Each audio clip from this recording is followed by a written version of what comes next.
Bienvenue sur France 3 Limousin pour ce rendez-vous politique avant le second tour des élections municipales. Nous nous intéressons aujourd'hui à deux communes de la Haute-Vienne comparables en nombre d'habitants, autour de 6 000 pour chacune d'entre elles. Il s'agit d'Ambazac et du Palais-sur-Vienne. Nous allons entamer avec le premier débat et Ambazac. Pour commencer, regardons quelques chiffres.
Pour notre premier débat aujourd'hui, nous nous intéressons donc à la commune d'Ambazac. Une liste à droite et deux listes concurrentes à gauche. Eh bien, le scénario sur ce plan est le même qu'en 2014. Nous venons de le voir à l'issue de ce premier tour. C'est vous, Stéphane Chez, qui êtes arrivé en tête. Bonjour. Bonjour. Vous avez réuni 44,5% des suffrages avec Ambazac Continuons Ensemble. La proposition est formulée ainsi car vous êtes l'actuel maire de la commune et donc vous souhaitez faire un nouveau mandat. Vous êtes membre du Parti communiste et votre liste se revendique de gauche. Les valeurs de la gauche, vous les revendiquez également. Brigitte Lardy, bonjour. Vous êtes au Parti socialiste. Les électeurs ont placé votre liste. Ambazac, c'est vous en deuxième position avec un peu plus de 34% des voix. Vous êtes conseillère municipale sortante de la commune. Vous êtes également au conseil départemental de la Haute-Vienne. Exact. Jean-Jacques Blanc-Villain, bonjour. Avec votre liste Ambazac, un nouvel horizon. Vous êtes le troisième candidat pour ces élections à Ambazac, membre des Républicains. Votre liste, Union de la droite, a recueilli plus de 21% des suffrages. Et vous êtes également conseiller municipal sortant. Alors, Brigitte Lardy, cette bataille à gauche, vous n'avez jamais envisagé à un moment de soutenir Stéphane Chez, de faire liste commune cette fois-ci ? Ou l'inverse. On lui posera la question ensuite, mais pour vous, est-ce que ça s'est posé en ces termes ? Ça aurait pu se poser en ces termes au tout début du mandat de 2014. Et pourquoi ça n'a pas été le cas aujourd'hui en 2020 ? Il y a eu un dérapage très mal contrôlé de la part de la municipalité d'Ambazac à cette période-là. Et à partir de là, j'ai plus pu travailler dans des conditions sereines avec... Donc pas de liste commune, Parti socialiste a souhaité partir avec vous comme candidate, l'union de la gauche, mais en tout cas vous êtes socialiste. Stéphane Chez, l'idée d'une union à gauche, c'est pas forcément une mauvaise idée, ça se fait par exemple ici sur Limoges. Je crois que ça a été dit, on n'a pas pu travailler ensemble. Et donc, vous ne pouvez pas travailler ensemble. Pourtant, vous êtes au même conseil municipal. Alors, certes, dans l'opposition, mais il va bien falloir discuter. Après, oui, tout à fait, on discutera. Il n'y a pas de souci. Après, nous, on a monté un projet. La liste était ouverte à qui a bien voulu venir se présenter. Bon, alors, vous êtes tous les deux sur la réserve. Je crois qu'on n'en saura pas plus aujourd'hui. On va passer à autre chose. Jean-Jacques Blanc-Villain, vous avez décidé, vous, de maintenir votre liste malgré le score du premier tour. Pour quelle raison vous êtes là au second tour encore ? Je suis au second tour, je me maintiens pour la bonne raison avec mon équipe, d'abord, pour le respect du travail que j'ai fait avec mon équipe, pour le respect aussi des gens qui ont voté pour nous. Comme vous dites, 21,28%, c'est pas rien. Absolument. Donc, par respect pour ces gens-là, et aussi, c'est pour apporter... un autre choix, proposer un autre choix aux électeurs et aux électrices d'Ambazac, comme on vient de le voir, de liste de gauche. Donc je me maintiens. Ça veut dire que vous ne pouviez pas vous désister au profit de l'une ou de l'autre, c'est ça que vous êtes en train de nous dire ? Non. Malgré le score qui, mathématiquement, même si ce n'est pas une science exacte en politique, on le sait, aujourd'hui vous êtes le plus mal placé. C'est-à-dire, on pourrait dire, si je m'étais associé par exemple Ambazac, c'est à vous, effectivement, les chiffres faisaient peut-être qu'on passait, mais là, ça c'est de la mathématique. En politique, vous savez très bien comme moi que 20 plus 30, ça ne fait pas 50. Absolument, surtout quand il y a une abstention extrêmement importante. C'est 20 points de plus que pendant les municipales de 2014, vous l'aviez évidemment tous noté. Je suppose que vous espérez que ces électeurs vont venir voter. Tout ça, c'est le passage de la crise sanitaire. Alors justement, cette crise sanitaire, est-ce que ça a fait évoluer vos programmes, Stéphane Chez ? Évoluer, non. Par contre, ça nous a conforté dans le programme qu'on avait fait, parce que depuis le début, on a mis l'accent sur le lien social et les circuits courts, et favoriser les circuits courts. Et on a bien vu que c'est tout ce qui a compté pendant la crise, et du coup, ça nous conforte sur les projets qu'on souhaite mettre en place. Donc pas de modification, mais ça conforte vos choix. Majid Lardi, vous avez dit que cette crise avait révélé un manque de communication criant avec la population. Tout à fait. Durant cette crise, qu'est-ce que vous entendez par là ? Alors, le manque criant de communication s'est fait sentir auprès notamment des personnes âgées qui ont eu beaucoup de mal, en fait, à gérer cette période de solitude. Et vous trouvez que la municipalité n'en a pas fait assez ?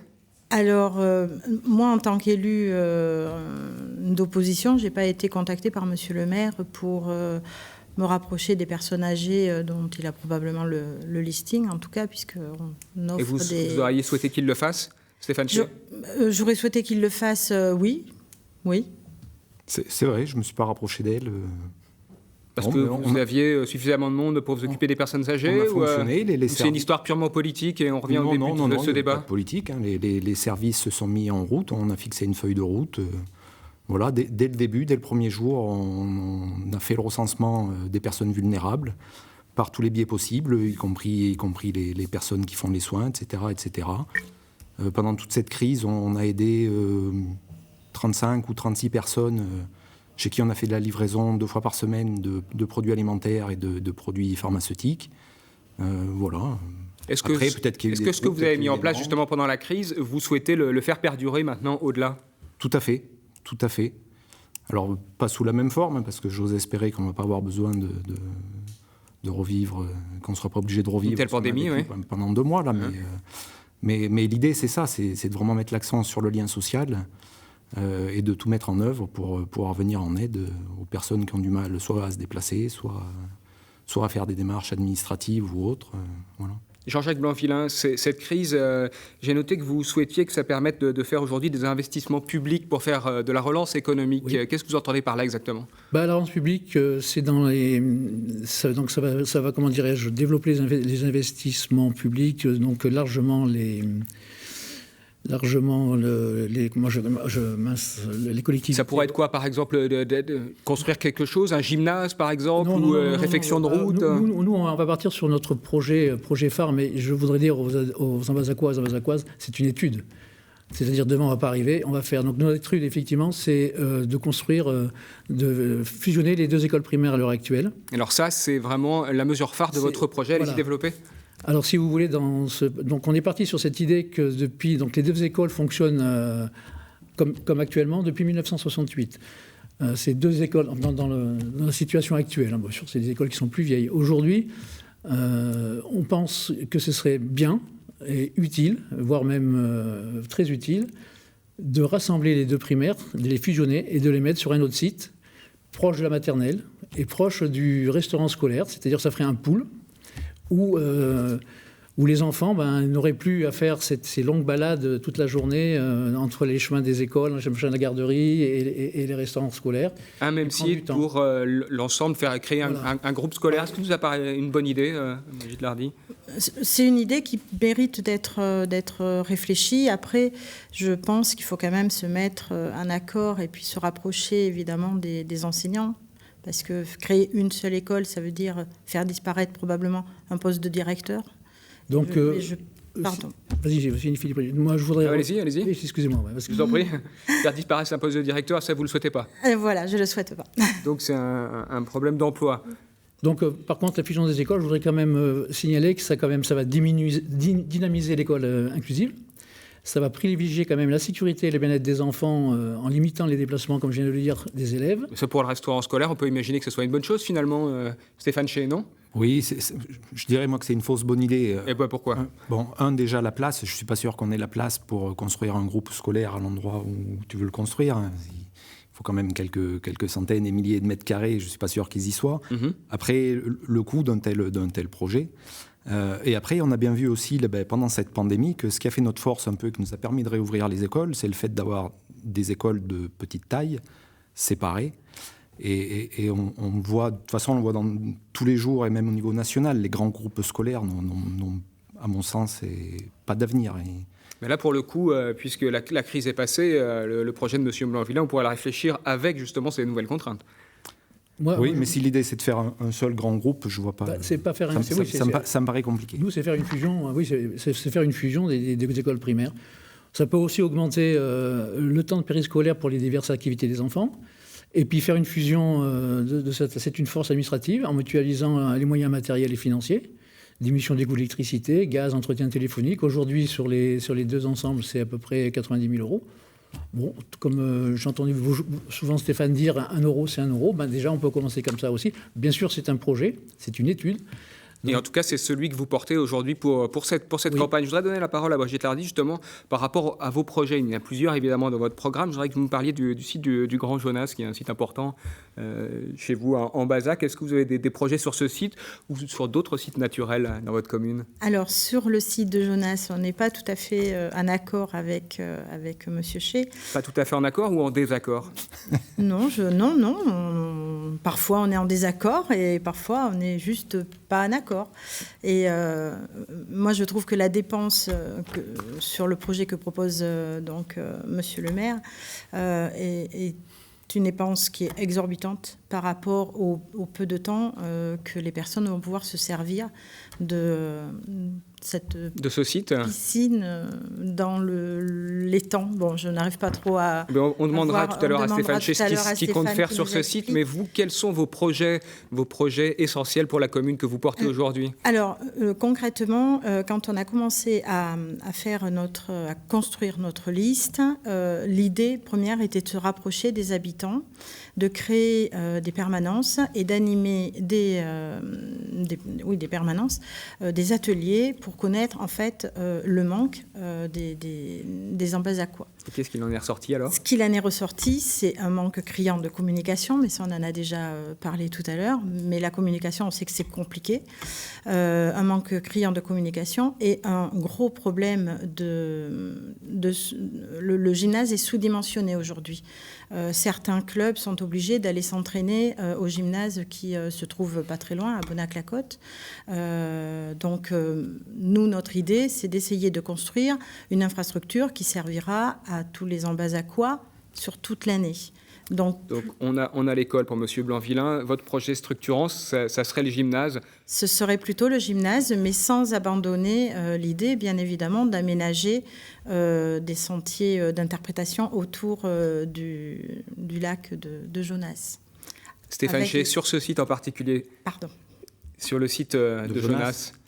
Alors, quel est votre projet exactement? J'entends que c'est très cher. Bon, le projet, c'est de faire une baignade fermée qui soit alimentée par les cours d'eau, parce qu'on a des soucis de cyanobactéries, comme partout en Limousin, comme partout dans le centre de la France. Donc une baignade quand même en milieu naturel. Donc une baignade en milieu naturel qui, je pense, sera une des dernières du coin. Le département a fait le choix de construire une piscine. Alors, soit c'est cher à Jonas. On est sur un projet qui, à mon sens, fera un peu moins d'1 million d'euros, contre une piscine à Saint-Pardoux qui en fait 15 millions. La piscine à Saint-Pardoux, on s'en sert toute l'année. À Jonas, ça servira deux mois dans l'année. Oui. Voilà, c'est la différence. Après, Est-ce que ce projet, vous vous engagez aujourd'hui à le mener à bien si vous êtes réélu? Bien sûr, bien sûr. Donc ça, c'est vraiment inscrit sur vos tablettes? Les études sont prêtes à partir et les travaux sont prêts à suivre derrière. Financé uniquement par la commune ou il faudra passer par la Comcom sur ce projet? Alors, par la Comcom, pas forcément, mais c'est un projet porté uniquement par la commune. Par contre, après, en termes de financement, il est bien clair qu'on fait toujours les demandes de subventions classiques. Voilà. Et vous pensez que c'est réalisable, en tout cas? Bien sûr, c'est réalisable. S'il vous plaît, je voudrais rebondir sur ce que vient de dire Stéphane. Mais je vous en prie. Rebondir sur ce que disait Stéphane tout à l'heure sur une fausse bonne idée. Il n'y a pas longtemps, nous avons voté, Brigitte et moi, comme le reste du conseil municipal, nous avons voté oui pour la semaine de 4 jours. La semaine de 4 jours, donc vous savez qu'en 2013, on est passé au temps périscolaire des activités pour les enfants. On a essayé pendant 3 ans, puis on a décidé, comme un accord de 2017, de revenir la semaine de 4 jours et le proroger. En 2020, tu as signé il n'y a pas longtemps l'accord. Tu as argumenté ce changement de revenir en 2017 à la semaine des 4 jours dans un dossier de conseil municipal. Si tu me permets, je voudrais citer juste 2 phrases. Donc je ne sors pas les phrases du contexte. Donc on parle des TAP. Sa mise en place n'a pas été aisée pour la commune du fait des locaux non adaptés à l'accueil d'un nombre d'enfants très important sur des temps très courts, locaux par ailleurs disséminés plus ou moins loin des écoles. Et dans un deuxième message que tu as fait passer sur ce dossier, tout d'abord du fait de l'implantation, donc les TAP toujours, on reste bien dans le même contact, Stéphane, tout d'abord du fait de l'implantation inadaptée des locaux accueillant les temps d'activité périscolaire dans l'ensemble du centre-bourg. Les déplacements pédestres des enfants sont très importants. Je vous précise que ces déplacements s'additionnent à la marge de la pause méridienne nécessaire à chaque demi-pensionnaire pour se rendre au restaurant scolaire et en revenir. Donc ça apporte de l'eau au moulin de votre projet. Notre projet n'est pas si... Jean-Jacques, tu sais qu'un groupe scolaire, c'est pour le temps scolaire. Les TAP et l'accueil périscolaire ne peuvent pas se faire dans les locaux scolaires. Non, mais on ne parle pas de la même chose. Là, moi, je parlais de nos locaux pour le périscolaire et les TAP. Oui, c'est pour ça que je te dis, je ne sors pas du contexte, mais quand même... on ne parle pas des mêmes bâtiments. Ça apporte quand même de l'eau au moulin pour notre projet. Voilà. Brigitte Lardy, on vient de parler du plan d'eau de Jonas, vous avez parlé du PNR, des sentiers d'interprétation, également du gymnase. Parmi les projets que vous proposez aux Ambazacois, qu'y a-t-il d'autres, par exemple, en termes de consommer local? J'ai vu que c'était également dans votre projet, mais ça se traduit comment? Alors le consommer local, encore une fois, on n'est pas sur la même longueur d'onde avec Stéphane. Nous, le consommer local, il existe des dispositifs aujourd'hui qui permettent aux collectivités de consommer local. Je pense qu'il faut déjà s'appuyer sur ces dispositifs qui existent, puisque faire une boucle maraîchère, moi je ne suis pas contre. Le problème, c'est qu'on manque de foncier. Ambazac n'est pas une commune qui possède beaucoup de foncier, ni bâti, ni agricole. En termes de SAU, surface utile agricole, on doit avoir quelques hectares, je ne suis même pas sûre, sur le site de Muret. Donc Le maraîchage ne demande pas nécessairement un espace très grand, peut-être? Il en faut un petit peu quand même, parce que comment vous comptez procéder alors pour développer la consommation au niveau local, les producteurs locaux? Mais ça existe déjà. Il existe une plateforme qui s'appelle la plateforme, je ne sais pas si je peux la citer. Bien sûr, allez-y. C'est une plateforme qui s'appelle la plateforme AgriLocal, qui est une plateforme qui regroupe l'ensemble des maraîchers, des éleveurs qui sont à proximité, et toutes les collectivités peuvent s'en servir. Et d'ailleurs, je suis étonnée qu'Ambazac ne s'en soit pas plus servi que ça. Stéphane Chez, AgriLocal, ça suffit? Non, AgriLocal, c'est un moyen parmi d'autres, mais on a des ambitions un peu plus... autres, parce que tout le monde n'est pas sur AgriLocal. Là, je parle des producteurs, tous les producteurs. Et alors développer AgriLocal. Nous, l'idée, c'est vraiment déjà de refaire tous nos marchés pour la commande des produits de denrées alimentaires au restaurant scolaire. Notre restaurant, c'est 80 000 repas par an. Donc ça représente quand même un certain volume, c'est conséquent. Les marchés tels qu'ils étaient faits ne permettaient pas aux producteurs locaux de répondre en termes de quantité ou de variété de produits proposés. Donc on est en train et on va refaire tous nos marchés de façon à ce que tous les producteurs locaux puissent répondre. Donc déjà, c'est le premier point. Et après, on va avoir une politique volontariste pour aider nos maraîchers et producteurs de viande qui sont déjà sur le territoire. Quand je dis le territoire, c'est un rayon de 30 km autour d'Ambazac. Ce n'est pas que le territoire d'Ambazac. Mais déjà aider ceux-là à répondre, à nous fournir, à faire de la vente directe. Et si on le peut, et je pense à ce sens qu'on va aussi travailler, aider d'autres producteurs à venir s'installer toujours sur ce même territoire, Ambazac, mais même autour. Et effectivement, un maraîcher n'a pas besoin de 15 hectares pour... Ça aussi, ce projet, vous vous engagez à le mettre en œuvre? Bien sûr, bien sûr. Alors, nous arrivons à la fin de ce débat. Je vais vous laisser 15 secondes de conclusion. Jean-Jacques Blain-Villain, qu'est-ce que vous voulez dire aux électeurs, très rapidement?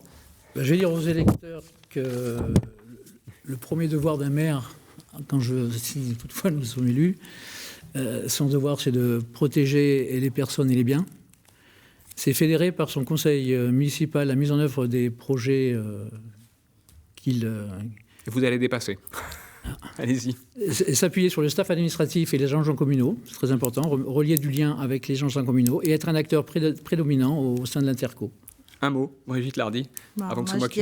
Moi, je dirais que j'ai envie d'être un maire dynamique, voilà, pour redynamiser la commune. Merci, Elle a bien besoin. Merci à tous les trois d'être venus ici. On n'aura plus le temps, Stéphane Chez. Notre rendez-vous. Merci à tous les trois d'avoir participé à ce débat.